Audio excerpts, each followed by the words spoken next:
Covid की जो दूसरी लहर थी, उसमें मैंने अपने पिता को खोया है। तो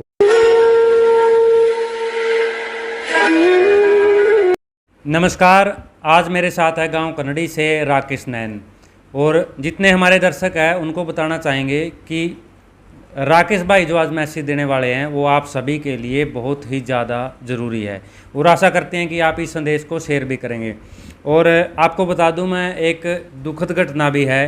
राकेश भाई ने जैसे बताया कि कोरोना समय में जो दूसरी लहर थी, इन्होंने अपने फादर को भी खोया है कोरोना लहर में। तो एक पीड़ा मैं इसको कहूँगा। और भाई एक ज़रूरी संदेश देना चाहते हैं, आशा करते हैं कि आप लोग शेयर भी करेंगे और आगे से आगे इसको जागरूकता फैलाएं। तो राकेश भाई, सबसे पहले तो आपका स्वागत है टीवी। नमस्कार जी, मैं टीबीएन न्यूज़ के सभी दर्शकों को मेरी तरफ से राम राम। तो राकेश भाई, जैसे आपके फ़ोन आए 2-3 बार, जैसे आप बता भी रहे थे आप मैसेज देना चाहते हैं, जी तो क्या मैसेज आप दर्शकों के साथ शेयर करोगे? जी, देखिए, मैं मैसेज ये देना चाहता हूँ कि जो कोविड की जो दूसरी लहर थी, उसमें मैंने अपने पिता को खोया है। तो मैं आसपास के जितने भी लोग हैं उनको एक संदेश देना चाहता हूँ कि जैसे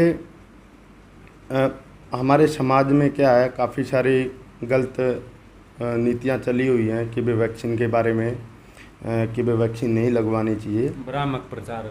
हाँ, ये काफ़ी ज़्यादा भ्रामक प्रचार है। और मैं खासकर से युवाओं को और हमारे किसान नेताओं को ये कहना चाहता हूँ कि वो समाज में जागरूकता फैलाएं ताकि ज़्यादा से ज़्यादा लोग वैक्सीन लगवाएं।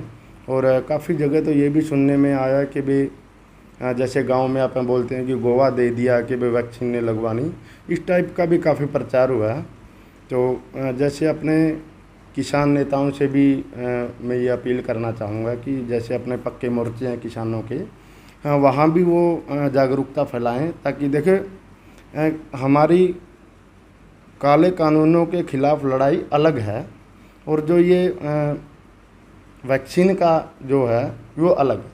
तो जीवन रक्षा सबसे पहले ज़रूरी है। तो आप समझ गए होंगे कि जो किसान है वो अपनी लड़ाई लड़ रहे हैं। राकेश भाई का कहना है कि अपनी जो ज़िंदगी है वो सबसे पहले ज़रूरी है। अगर ज़िंदगी सेफ होगी हमारी, तभी हम जो आगे लड़ाई लड़ेंगे। तो इन्होंने ये बताया है कि इनके फादर साहब थे जो कोरोना काल में जो है कोरोना के कारण जो है उनका निधन हुआ। तो राकेश भाई, आप चर्चा भी अपनी पहले चली हुई थी कि आप कह रहे थे कि अगर वैक्सीन लग जाती तो शायद ज़िंदगी बच सकती है। देखिए, उस टाइम लोगों में काफ़ी गलत प्रचार था कि वे वैक्सीन नहीं लगवानी चाहिए। मेरे फादर ने भी उस टाइम वैक्सीन नहीं लगवाई थी। देखिए, वैसे तो परमात्मा की मर्जी है, जीवन मृत्यु तो देखो उसके हाथ में है। मेरे हिसाब से मेरा मानना ये है कि भाई अगर मेरे पिताजी ने वैक्सीन लगवाई होती तो शायद वो आज हमारे बीच में ज़िंदा होते।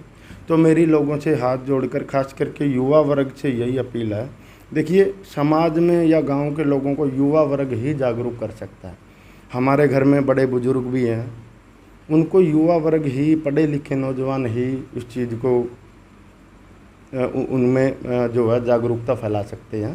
वो तभी वैक्सीन लगवाएंगे। देखिए, जैसे दूसरी लहर आई थी, हो सकता है तीसरी लहर भी आ जाए। इसके लिए हमें पहले ही सुरक्षित होना बहुत ज़रूरी है।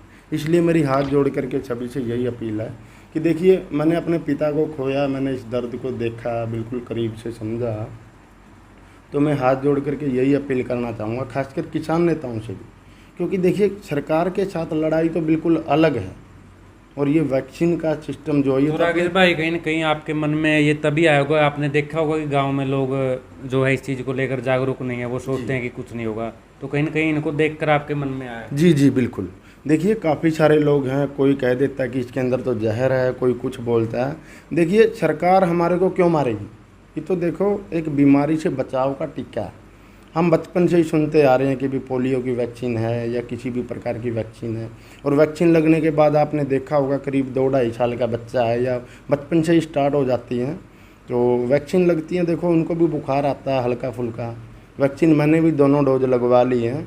लेकिन मेरा मानना ये है कि कहीं ना कहीं समाज में जागरूकता की कमी है और उसको हाथ जोड़ करके मैं बार बार यही अपील करना चाहता हूँ, खासकर युवा वर्ग को, क्योंकि युवा वर्ग ही इस दिशा में अच्छा काम कर सकता है।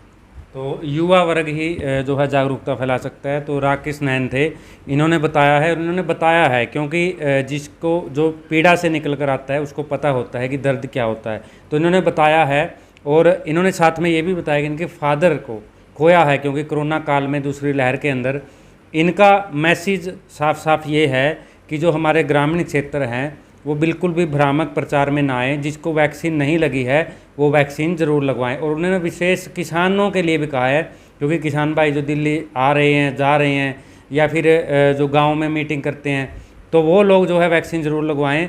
और दूसरी चीज़ मैं कहना चाहूँगा कि जो हमारे युवा साथी हैं, जैसे राकेश नैन ने भी मैसेज दिया है कि वो अपने सतर पर जो है लोगों को जागरूक ज़रूर करें। तो राकेश नैन भाई, आखिर में दर्शकों को क्या कहना चाहोगे? जी देखिए, मैं आखिर में यही कहना चाहूँगा इस संदेश के माध्यम से भी सभी अपने सुरक्षित रहें, वैक्सीन लगवाएं, क्योंकि हमने तो देखो इस चीज़ को बहुत नज़दीक से देखा, और आगे का भी क्या पता है, ये लहर, तीसरी लहर भी कह रहे हैं, कोई कह रहे हैं ये बच्चों में आएगी। तो इस प्रकार से यही है कि भी इंजेक्शन का काफ़ी कुछ जिसने दोनों डोज लगवा लिए वो काफ़ी सुरक्षित रहता, और इस प्रकार की कोई घटना ना घटे। इसलिए मैं यही कहना चाहता हूँ ज़्यादा से ज़्यादा वैक्सीन लगवाएं, और ख़ासकर युवा वर्ग से ये अपील है, और किसान नेताओं से बार बार यही अपील है कि वो अगर जागरूक किसानों को करेंगे तो वो भी ज़्यादा से ज़्यादा संख्या में वैक्सीन लगवाएंगे। जी शुक्रिया राकेश भाई। तो आप लोगों को ये रिपोर्ट कैसी लगी कमेंट करके ज़रूर बताएं, और वीडियो को शेयर ज़रूर करें, क्योंकि राकेश नैन ने जो संदेश दिया है वो वास्तव में एक गंभीर संदेश है। अगर हम इसको गहराई से लेकर सोचेंगे तो हो सकता है, कोई नहीं चाहता कि तीसरी लहर आए आगे आने वाले समय में, लेकिन अगर बाय चांस ऐसा हो जाता है तो हमें अपनी सुरक्षा पहले कर लेनी चाहिए, क्योंकि जैसे कहा है कि सुरक्षा हटी दुर्घटना घटी। तो सुरक्षा सबसे पहले ज़रूरी है। तो वीडियो ज़्यादा शेयर करें। आगे फिर व्यक्ति विशेष में आपकी मुलाकात करवाते रहेंगे। बने रहें TVN न्यूज़ के साथ।